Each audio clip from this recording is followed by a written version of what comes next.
É a segunda vez já que o Corinthians, em seus domínios, joga diante do líder do campeonato e consegue vencer.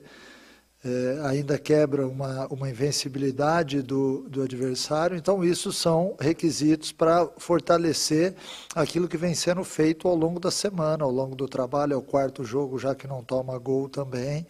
Então, a partir do momento em que você vê uma equipe organizada, que não toma gols, que foi melhor do que o adversário, né?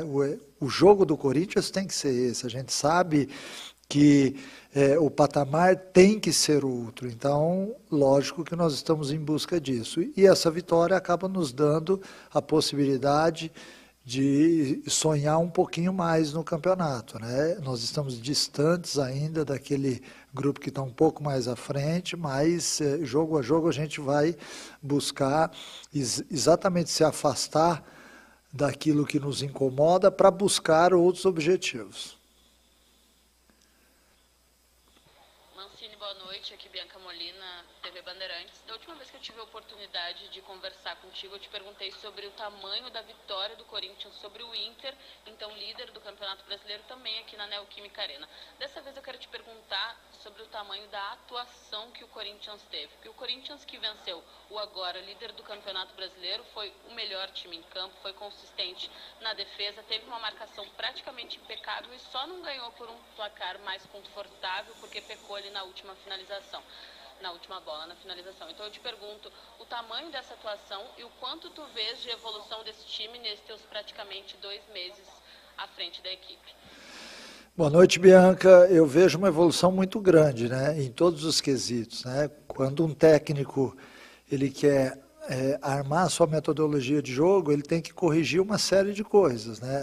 Às vezes, até como a equipe vinha jogando, tem alguma coisa que você tira, né, e que se encaixa na sua forma de jogar, né? O Corinthians, ele vinha de uma forma que me ajudou em muitas vezes, porque já era um time organizado taticamente, os atletas já sabiam aquilo que tinham que fazer.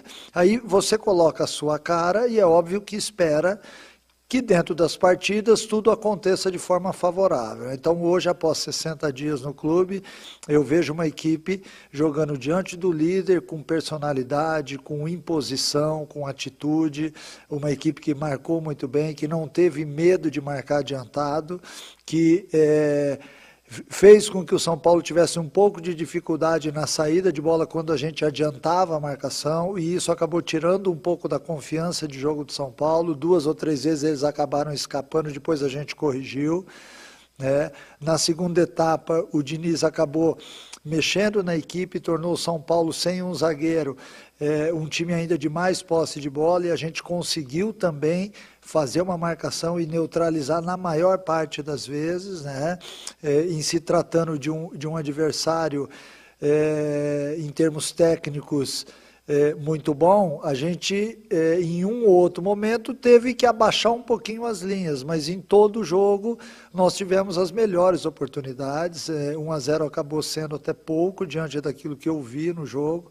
Então isso acaba, de certa forma, só comprovando aquilo que diariamente a gente fala para os atletas, que é necessário você sofrer um pouco ao longo da semana, porque nos jogos você tem a oportunidade de uma apresentação melhor, tanto no âmbito tático quanto no âmbito técnico, né? Então, se eu estou batendo diariamente, eu e minha equipe, né, batendo diariamente aos atletas, vamos fazer isso porque vale a pena, se doem porque vale a pena, e aí você chega num jogo desse e tem a superioridade e quebra uma sequência invicta do adversário, então isso acaba reforçando tudo aquilo que tem sido dito diariamente, né? Então eu estou feliz por N motivos, né? Mas o mais importante é ver essa evolução do Corinthians. Ela não melhora no jogo a jogo, ela melhora no treinamento.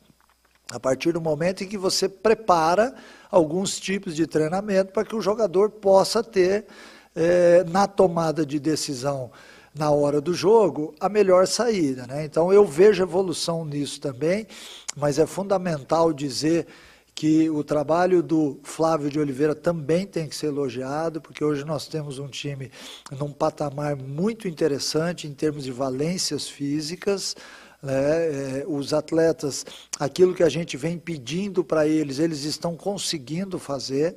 Lá atrás a gente tinha um pouco de dificuldade porque era uma mudança de metodologia. Hoje a gente já tem, após 60 dias, um grupo que entendeu a forma de jogar, que mesmo quando tem que baixar as linhas, baixa, mas é o objetivo, tem saída rápida de contra-ataque, quando marca adiantado, marca para tentar tomar a bola e fazer o gol.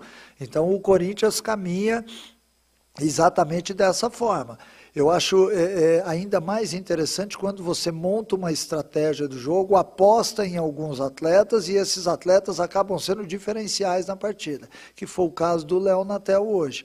Muita gente esperava até a entrada do Davó e o Léo acabou com a sua força e velocidade, sendo uma peça muito importante, porque em alguns momentos a gente sabia que teria que baixar as linhas, porque o jogo coletivo do São Paulo ele é muito forte, então você tem que baixar para tirar o espaço. A gente sabia que não poderia dar ao São Paulo a marcação adiantada com espaços, porque é uma equipe que joga nos espaços, então nós teríamos que tirar esse espaço, eu acho que fomos bem nesse sentido. Mancini, boa noite, Rodrigo Vessoni, do portal Meu Timão. Como a gente tem pouco contato com você, eu queria saber de você, mesmo no pós-jogo, algumas tomadas de decisões, porque infelizmente a gente não pôde falar isso durante a semana. Eu queria saber a situação do Bozelli, enfim, pelo visto já não trouxe ele para o jogo, a diretoria optou pela saída dele, por não colocá-lo em campo, e aí você teve que acatar. É muito nessa linha em relação do Bozelli. Queria saber por que do Gemerson, que você optou por deixá-lo no banco hoje. Qual foi o motivo que o fez você colocar o Bruno Mendes e não o Gemerson fazendo a sua estreia hoje? Gostaria de saber isso também de você. E por que a opção de entrar sem o Davó e sim com o Léo Natel? E aproveitando que você fizesse uma análise aí do Léo Natel também, enfim, que participou bastante, mas perdeu alguns gols. Por favor, obrigado. Boa noite, Rodrigo. Vamos lá então, né? A entrada do Léo Natel se deu exatamente em cima da estratégia que foi montada. Eu precisava de um jogador de força e potência, de velocidade, para que a gente pudesse arrastar no momento em que o São Paulo fizesse a saída dele, e iniciasse a saída no setor de meio campo, e quando a gente roubasse a bola, a gente tinha que ter alguém que chegasse rapidamente à área adversária. Ele teve algumas oportunidades, no meu ver foi muito bem no jogo, aguentou até os 15 do segundo tempo, quando pediu para sair.